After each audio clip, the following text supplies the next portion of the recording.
Graça e paz em nome de Jesus. Eu gostaria de pedir para você abrir a sua Bíblia no Evangelho de Marcos, no capítulo 10, e a gente vai fazer uma leitura a partir do versículo 46 até o 52. E diz assim: E foram para Jericó. Quando ele saía de Jericó, juntamente com os discípulos e numerosa multidão, Bartimeu, cego mendigo, filho de Timeu, estava assentado à beira do caminho. E ouvindo que era Jesus, o Nazareno, pôs-se a clamar: Jesus, filho de Davi, tem compaixão de mim. E muitos o repreendiam para que se calasse. Mas ele cada vez gritava mais: Filho de Davi, tem misericórdia de mim. Parou Jesus e disse: Chamai-o. Chamaram então o cego, dizendo-lhe: Tem bom ânimo, levanta-te, ele te chama. Lançando de si a capa, levantou-se de um salto e foi ter com Jesus. Perguntou-lhe Jesus: Que queres que eu te faça? Respondeu o cego: Mestre, que eu torne a ver. Então Jesus lhe disse: Vai, a tua fé te salvou. E imediatamente tornou a ver e seguia a Jesus estrada fora. Vamos orar? Pai, obrigado, Senhor, por essa palavra. Obrigado, Senhor Jesus, porque temos tantas e preciosas lições, Senhor, nessa vida do Bartimeu. Abre os nossos olhos, Senhor, para ver o que o Senhor quer que vejamos nesse dia, para crer cada vez mais no Senhor. Em nome de Jesus, fala ao nosso coração, Senhor. Faz a gente não só ler a palavra, mas a gente viver a palavra, Senhor, em nome de Jesus. Amém. Amém. Então, a gente vai ver essa história do cego Bartimeu, dessa perspectiva, desse trajeto, né? A gente vê que iniciou ali à beira do caminho e, por fim, ele vai até o caminho, né? O caminho com C maiúsculo. Então, a gente vai ver dessa maneira a história ali do Bartimeu. Quando a gente vai fazer uma viagem, quando a gente quer chegar a algum lugar, a gente faz um trajeto, uma rota, né? Senão a gente não vai chegar a lugar nenhum, né? Imagina eu chego aqui, chamo um Uber, e daí o Uber vem e eu não tenho um trajeto, eu não tenho uma rota, eu falo, pode ir.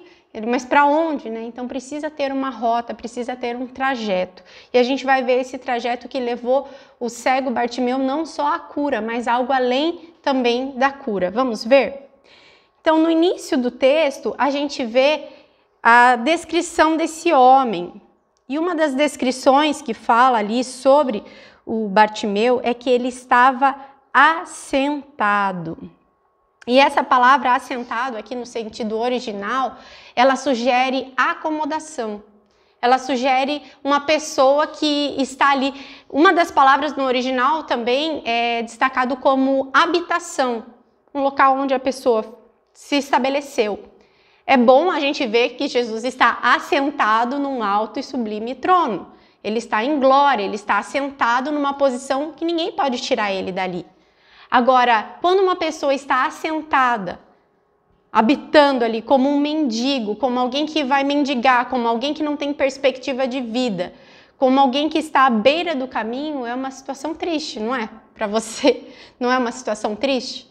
E muitas vezes a gente vê as pessoas mendigando dessa forma, assentado. Tem pessoas que ficam tanto tempo paradas em um lugar que você passa naquele lugar, você já sabe que vai encontrar com aquele mendigo, porque ele se estabeleceu ali. Ele não fica peregrinando, ele está ali naquele local, normalmente um local de passagem de pessoas, e ali ele se humilha, e ali ele pede um recurso, uma ajuda, né? E aqueles que passam ali, muitas vezes passam desprezando e outros podem ajudar. E esse homem, ele começa, esse ponto de partida do cego Bartimeu é ele assentado nessa situação. E ele era cego. Hoje em dia a gente vê pessoas cegas que fazem coisas que são maravilhosas, as pessoas conseguem desenvolver muito mais. Mas naquele tempo uma pessoa cega não tinha perspectiva de vida, a não ser mendigar. Não tinha um trabalho destinado para esse tipo de pessoa. Então ela estava ali, por isso que ele permanecia dessa forma, assentado, porque não havia uma perspectiva de algo além para ele, né? Então, ponto de partida do cego Bartimeu é esse, assentado. Eu queria colocar tudo no verbo, mas assentado é uma posição estática, né? Uma coisa que não sugere um verbo, né? Então, como ponto de número 2, a gente vê que ele vai ver uma pessoa, ele vai ver não, né? Que ele não é cego, né? Mas ele vai passar uma pessoa ali e essa pessoa, ele vai usar um outro recurso que ele tem. Uma das qualidades também que a pessoa que tem alguma limitação é de desenvolver outras habilidades. Por exemplo, sensibilidade ao ouvir, né? E perceber o ambiente ao redor, já que ele não tem a visão, ele vai perceber com outro sentido. Então, quando ele estava assentado ali, passa Jesus, os discípulos e uma multidão. Então, imagina você no lugar daquele cego, assentado ali. O barulho dos pés, o barulho das muitas pessoas passando ali, despertou a curiosidade daquele homem. Quem será que está passando por aí? E aquele homem, ele certamente perguntou. Aqui diz que alguém informou para ele. Se alguém informou para ele quem estava passando, é porque ele perguntou, né? Então diz ali, e ouvindo que era Jesus, o Nazareno. Então, certamente ele parado, assentado, aquela multidão passando, ele perguntou, quem é que está passando? E a informação que ele recebeu é Jesus, o Nazareno. E o interessante é que essa informação, Jesus, o Nazareno, é uma informação que não sugere que é Deus que está passando, não sugere que é alguém importante que está passando, sugere que é Jesus de Nazaré. Seria a mesma coisa que falava assim, quem está passando? É a Thalita de Curitiba, o Davi de Joinville, né? Sugere apenas isso, Jesus o Nazareno. Poderia ser algo que poderia passar essa oportunidade por ele, mas ele sabia mais sobre Jesus. Ele sabia, ele não sai gritando, ei, Jesus o Nazareno, tenha misericórdia de mim. Não, ele vai e recorre a outro nome de Jesus. E é um nome muito precioso que sugere a pessoa de Jesus.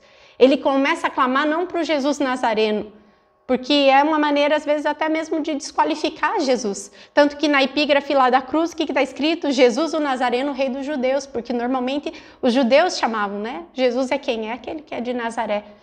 Então, ele não chama Jesus o Nazareno, ele começa a chamar, ele começa a clamar, e é gritar em desespero, é um clamor dele ali, ele começa a gritar, Jesus, filho de Davi, tem compaixão, tem pena de mim. Quem é o Jesus, o filho de Davi? Ele está dizendo, eu sei que ele não é só o Jesus o Nazareno, eu sei que quem está passando por aqui é aquele que é a geração de Davi, é a raiz de Davi, é aquele que vai reinar eternamente. E eu sei que ele pode, né, fazer algo por mim. E ele começa a clamar. E o clamor desse homem é um clamor que vai passar por um outro teste. Que bom que ele clamasse, né, a multidão, olha, vamos ajudar, ele é um cego, vamos conduzir ele até Jesus. Mas não, ele vai ter que, além de clamar, ele vai ter que romper algumas barreiras. Então, eu coloquei como ponto número 3, saltando barreiras. Quais eram essas barreiras? A barreira que esse homem estava enfrentando, além da limitação dele, que ele não conseguia enxergar Jesus, ele vai enfrentar essa limitação que é não conseguir chegar até Jesus por meio do clamor dele. Porque a multidão começa a querer pedir para ele se calar diante daquele clamor. Então, ele diz assim, e muitos o repreendiam para que se calasse, mas ele cada vez gritava mais. Então, ao invés disso ser uma barreira, ao invés disso impedir ele de chegar até Jesus, pelo contrário, ele usou essa barreira para que ele fosse para mais perto de Jesus. Ele gritou mais, ele se fez ser ouvido por aquelas pessoas que estavam incomodadas, mas também por Jesus. E o que acontece diante desse clamor? Jesus para. Eu acho tremenda essa passagem porque nós também podemos e devemos clamar ao Senhor. Você fala assim, Jesus fisicamente não está passando por aqui, mas a palavra de Deus diz que os olhos do Senhor passam por toda a terra. E ele se mostra forte para quem está com o coração ali nele. Imagina Jesus olhando para a terra e ele para em você. Ele para o olhar em você, porque você está clamando. E foi isso que aconteceu ali com o cego Bartimeu. Ele estava clamando, desesperado, até que Jesus ouviu o clamor dele.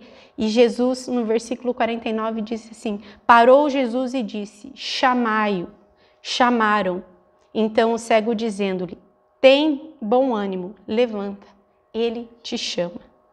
E aí esse salto, além de um salto de barreiras, eu coloquei aqui como ponto de número 4, como saltando de alegria. Aquele homem ficou chamando, clamando, desesperado, gritando para Jesus, e de repente ele ouve alguém: calma, tem bom ânimo, ele está te chamando. E aí ele salta, ele lança de si a capa e ele é conduzido à presença do Senhor Jesus. E lá na presença do Senhor Jesus, o que acontece? Acontece um pedido. Ele está pedindo algo para Jesus. Jesus dá a oportunidade dele fazer um pedido. E aí ele diz assim, versículo 51. Perguntou-lhe Jesus: que queres que eu te faça? Respondeu o cego: mestre, que eu torne a ver. Então ele chegou diante de Jesus já com um pedido, com algo que ele queria fazer. Ele não. Eu acho interessante que a gente pensa assim, eu sempre ministrei também dessa forma, que era óbvio, né? O que a pessoa cega quer? O que a pessoa surda quer? O que a pessoa que tem alguma limitação física quer de Jesus? Isso é óbvio para nós nesse dia, porque nós sabemos que Jesus é Deus. Mas a princípio ele foi passada a informação para ele, Jesus o Nazareno, que não trazia algum título relevante para Jesus. Depois foi dado Jesus, o filho de Davi. Se a gente chegasse na frente de um rei e pedisse alguma coisa, a gente não ia pedir para um rei que eu torne a ver, que eu veja. A gente não ia pedir uma coisa dessa, porque o rei Davi, por exemplo, não poderia fazer uma pessoa enxergar. Ele não teria esse poder para isso, embora ele estivesse reinando, governando, embora ele fosse um ungido de Deus, ele não teria a capacidade de recuperar a visão de uma pessoa. Mas ele está entendendo que Jesus é da linhagem de Davi, porque ele é rei. E ele entende também que Jesus tem poder. E aí ele pede isso para Jesus. Aí você fala assim de novo, né? É óbvio esse pedido? Se a gente olhar alguns versículos para trás, o que foi ministrado no domingo, a gente vai ver que até mesmo os discípulos pediram coisas erradas para Jesus. Quando eles vão pedir alguma coisa para Jesus, então... posso sentar, quando o Senhor reinar, um senta à direita, outro senta à esquerda. E Jesus fala: vocês não sabem o que vocês estão pedindo. Porque o pedido era errado. Porque o pedido não era alinhado com a vontade de Deus. Então, às vezes, a gente remete esse reino de Jesus para uma coisa que é temporária. Ele podia, né, se ele só se limitasse à questão do reino de Jesus, terreno, ele poderia pedir coisas terrenas, coisas naturais. Né? E ele não, ele vai e entende, ele salta, ele vai além, ele vê esse poder de Jesus e ele fala para Jesus: Jesus, eu quero tornar a ver. E aí, será que esse pedido é atendido? Esse pedido esse pedido ele é sim atendido, e de uma forma tão graciosa. Jesus ele é tão nobre, tão humilde, que ele diz assim, versículo 52, então Jesus lhe disse: vai, a tua fé te salvou. Jesus não falou assim: vai, eu te salvei, me siga. Né? Ele, vai, eu te curei, venha comigo. Não, ele fala: vai, a tua fé. Porque o que cura, o que move o coração de Deus é a gente ver que a gente sabe quem Ele é, que a gente crê no poder dele, e é isso que faz com que nós sejamos curados, e é isso que faz com que nós sejamos salvos. E esse é o tipo de pedido que ganha o coração de Deus. É tremendo que Jesus ele sempre vai além. Deus sempre vai além quando a gente pede as coisas, quando a gente sabe o que pedir. Tem muitas pessoas que oram, mas a pessoa não tem uma oração diretiva. A pessoa ora e não sabe o que pedir para Deus. E às vezes a pessoa não sabe o que pedir para Deus e meramente coloca: seja feita a tua vontade. Amém. É para ser feita a vontade de Deus, com certeza. Só que nós precisamos até mesmo nesse momento expor a nossa vontade. Jesus, quando ele estava no Getsêmani, ele expôs a vontade dele. Pai, se possível, afasta de mim esse cálice, contudo seja feita a tua vontade. Então é uma oração, é um pedido direto. O pedido desse homem foi um pedido direto. Quando a gente olha no Antigo Testamento e a gente vê a vida de Salomão, quando o Senhor apareceu para ele, foi um pedido direto, não foi? Ele falou, ele como rei ali, o Senhor concede a ele a oportunidade de pedir qualquer coisa e ele faz um pedido direto, que ele queria ser sábio e o Senhor dá muitas outras coisas mais.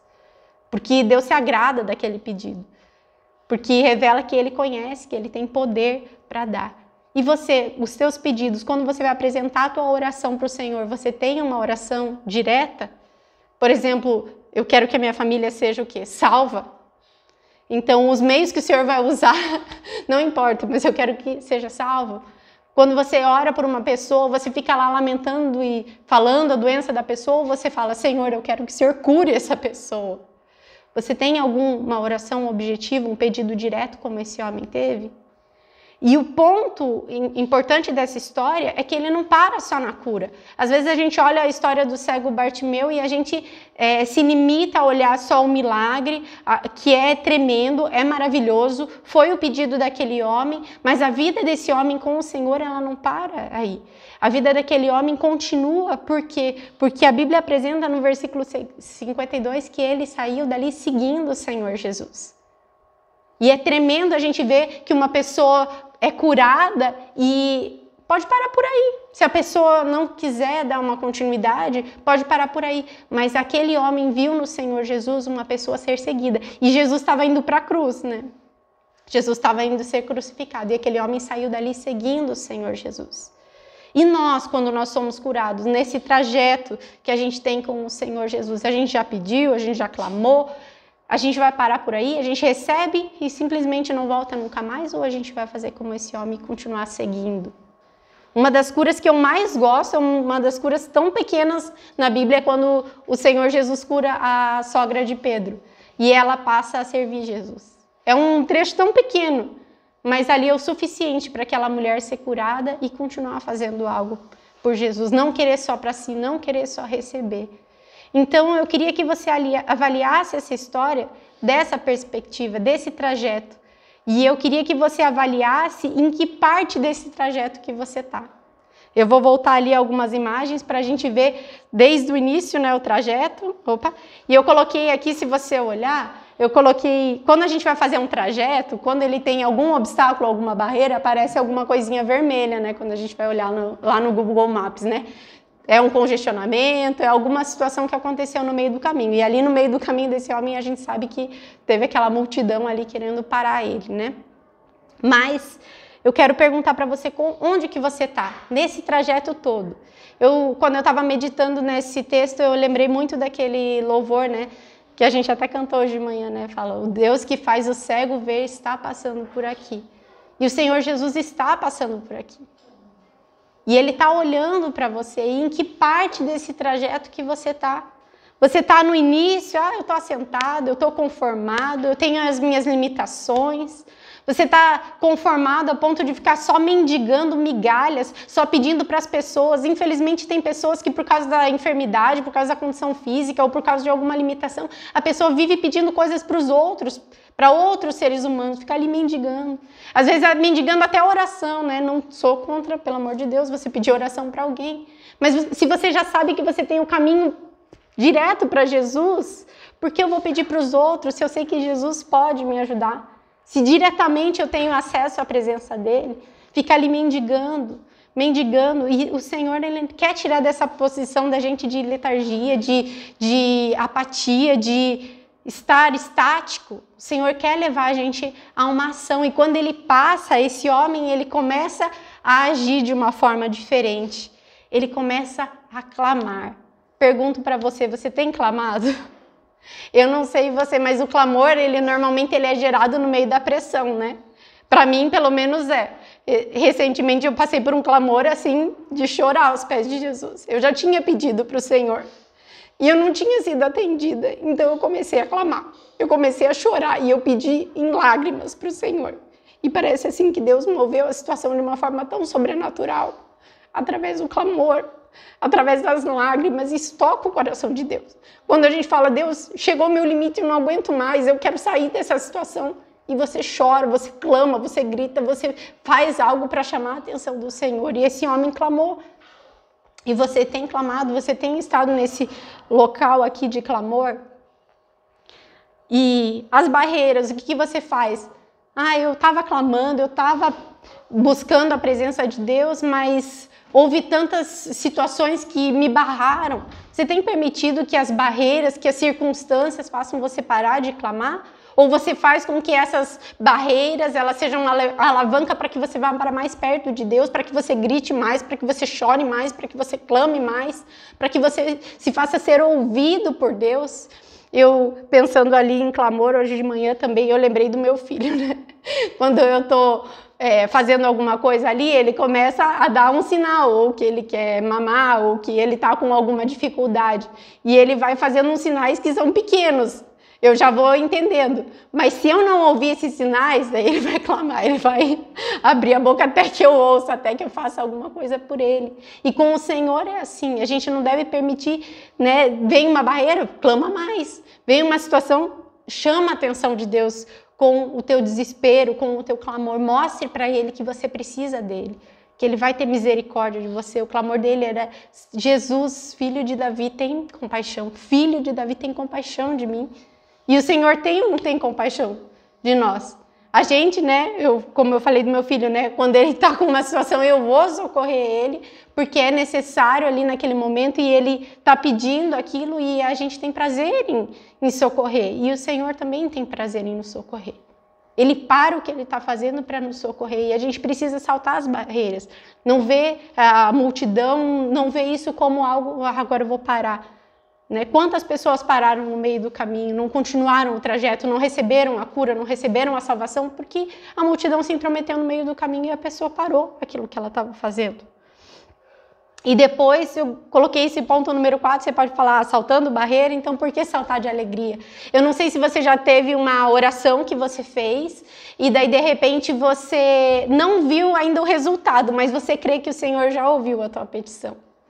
Existem passagens na Bíblia que falam sobre isso, né? Por exemplo, a passagem ali de Ana, quando ela está ali na presença, ela está clamando, ela está desesperada, mas quando ela sai ali do templo, ela tem certeza que o Senhor ouviu o clamor dela, então ela sai com um semblante diferente, ela sai alegre. E esse homem, ele saltou, opa, eu fui ouvido. Então agora chegou a outra parte, agora chegou a parte de eu encontrar com o Senhor. E nós também, na nossa oração, eu coloquei clamando e pedindo, porque podem ser coisas diferentes. A gente pode ficar clamando e não ter um pedido direto para o Senhor. E o Senhor fala: o que você quer que eu faça? E você: não sei, na verdade eu não sei. Então a gente precisa estar pronto para essa hora. Quando a gente vai orar, a gente se coloca, a gente faz de tudo para atrair a presença do Senhor. E quando Ele vem, e o Senhor olhar para você e Ele falar: o que você quer que eu te faça? Você tem algo que você... está direto, está específico ali no seu pedido, o que você quer que ele faça? Então daí vem para essa parte, então pedindo, eu vou pedir aquilo que eu já tenho no meu coração, eu vou abrir meu coração para o Senhor, eu sei o que eu quero que ele faça. E essa é a parte. E depois que a gente pedir, o Senhor nos dá, porque ele é misericordioso, a gente tem esse propósito de continuar seguindo o Senhor Jesus. Ele não falou simplesmente: a tua fé te curou. Ele diz: a tua fé te salvou.